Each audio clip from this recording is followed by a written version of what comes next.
İçeriden biri var mı içeride?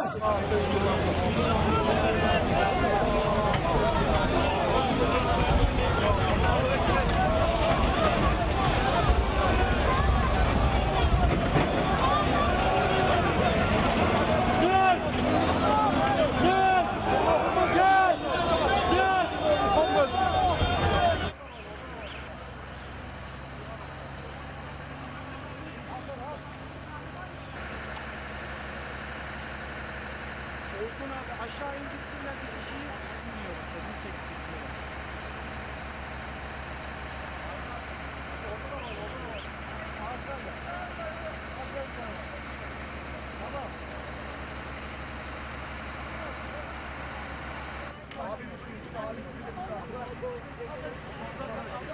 Açılın.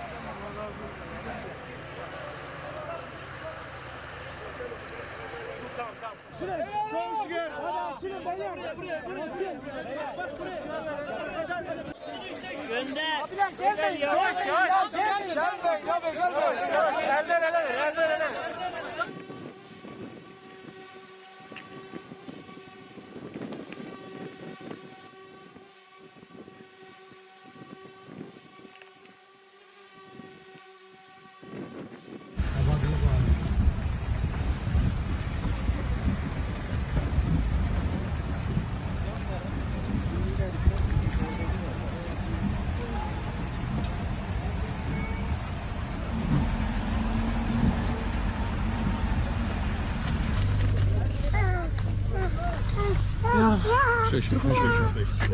يلا اعطينا طريقة يا شباب.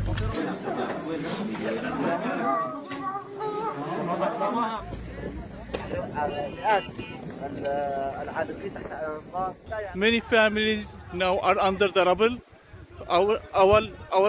Our teams trying to save them, trying to save the people, to save all the people from under the rubble with all capabilities. But it's very difficult task for us. We need help. We need the international community to do something to help us, to support us. Northwest Syria now it's a disaster area. We need help from everyone to save our people.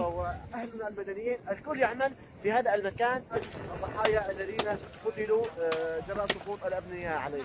نسأل الله العظيم العفو العظيم.